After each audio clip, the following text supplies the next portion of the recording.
আবারও ভূমিকম্পে কেঁপে উঠল রাজধানী ঢাকা। আজকে বেলা ঠিক কিছুক্ষণ পূর্বে এই ভূমিকম্প অনুভূত হয়। শুধুমাত্র ঢাকা নয়, ঢাকা সহ দেশের বিভিন্ন অঞ্চলে ভূমিকম্প অনুভূত হয়েছে। আজকে ঠিক বেলা 3:15 নাগাদ রাজধানী ঢাকা সহ এবং বাংলাদেশের বিভিন্ন জায়গায় 3.6 মাত্রার ভূমিকম্প অনুভূত হয়েছে। আপনাদের যদি একটু জানিয়ে রাখতে চাই, গত এক সপ্তাহের মধ্যে এটি প্রায় তৃতীয়বারের মতো চতুর্থবারের মতো ভূমিকম্পে কেঁপে উঠল রাজধানী ঢাকা।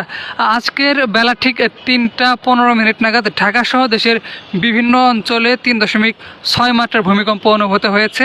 তাৎক্ষণিকভাবে ক্ষয়ক্ষতি বা হতাহতের কোনো তথ্য পাওয়া যায়নি এখন পর্যন্ত। আপনাদের যদি একটু জানিয়ে রাখতে চাই, আজকে বৃহস্পতিবার বেলা ঠিক 4:15 47 এই কম্পন অনুভূত হয়। ইউরোপিয়ান মেডিটেরিয়ান সিস্টেমোলজিক্যাল সেন্টার থেকে এই তথ্য নিশ্চিত করা হয়েছে। তবে এখন পর্যন্ত আবহাওয়া অধিদপ্তর আনুষ্ঠানিকভাবে কোনো তথ্য দিতে পারেনি।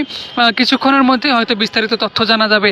আপনাদের যদি একটু জানিয়ে রাখতে চাই, গত শুক্রবার প্রথমবারের মতো, এই সপ্তাহের প্রথমবারের মতো ভূমিকম্পে কেঁপে ওঠে রাজধানী ঢাকাসহ, যেখানে বেশ কয়েকজন হতাহতের ঘটনা ঘটে এবং প্রায় 10 জনের উপরে প্রাণহানির ঘটনা ঘটে। এবং ঠিক তার পরের দিন গত শনিবার সকালে এবং রাতে আবারও 2বার ভূমিকম্প অনুভূত হয় এবং এরপর থেকেই জনজীবনে একটি আতঙ্ক নেমে আসে, ভূমিকম্পের আতঙ্ক, এবং সামাজিক যোগাযোগ মাধ্যম থেকে শুরু করে গণমাধ্যমে হট অফ দ্য টপিক হয়ে ওঠে ভূমিকম্প। এবং এই ভূমিকম্পের ফলে জনমনে যে আতঙ্ক, সেটি যেন ক্রমে বেড়ে চলছে। বিশেষ করে রাজধানীতে যারা বসবাস করেন, রাজধানীতে একে তো ঘনবসতি, তার উপরে যে আকাশ ছোঁয়া বিল্ডিং, তার মধ্যে কিছুদিন আগেই রাজুক তারা অভিযান পরিচালনা করে, যেখানে প্রায় ঢাকা শহরের প্রায় 90% বিল্ডিংই তাদের অনুমোদন ব্যতীত তৈরি করা হয়েছে এবং যেইগুলোর আসলে ভূমিকম্প সহ অন্যান্য দুর্যোগ মোকাবেলার কোনো সিস্টেম সেখানে রাখা হয়নি।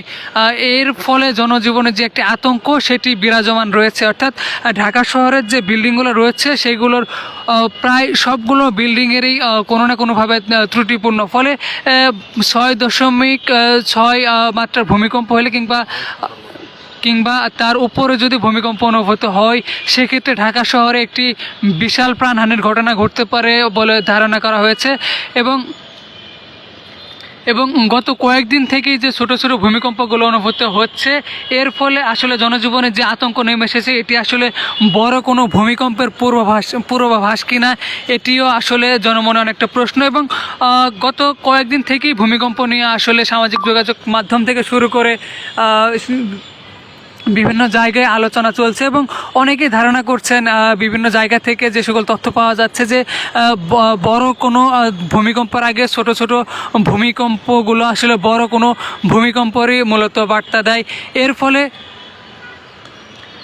ফলে মানুষের মধ্যে ভূমিকম্প নিয়ে যে একটি শঙ্কার জায়গা, সেটি তৈরি হয়েছে এবং এক সপ্তাহের ব্যবধানে আজকে চতুর্থবারের মতো ভূমিকম্প অনুভূত হলো।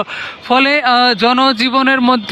জনমানুষের মধ্যে যে একটি ভূমিকম্প নিয়ে যে ভয়, আতঙ্ক, সেটি যেন ক্রমেই বেড়ে চলছে।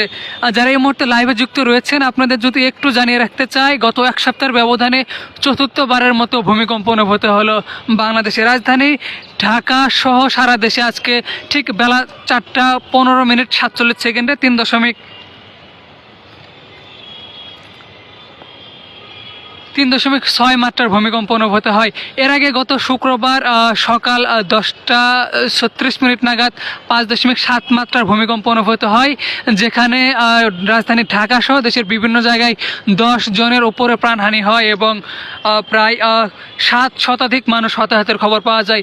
ঠিক এর পরের দিন গত শনিবার সকাল 10:38 এবং রাত 8টা নাগাদ 2বার ভূমিকম্প অনুভূত হয়। অর্থাৎ এবং আজকে এই ভূমিকম্প অনুভূত হয়। অর্থাৎ গত কয়েকদিনের ব্যবধানে রাজধানীতে বেশ কয়েকবার ভূমিকম্প আঘাত এনেছে এবং যদিও এইগুলোর মাত্রা অনেকাংশে কম ছিল এবং আজকের যে মাত্রা 3.6, এর ফলে ঢাকায় কোনো হতাহতের ঘটনা ঘটেছে কিনা এরকম কোনো তথ্য এখন পর্যন্ত সামাজিক যোগাযোগ মাধ্যম কিংবা গণমাধ্যমে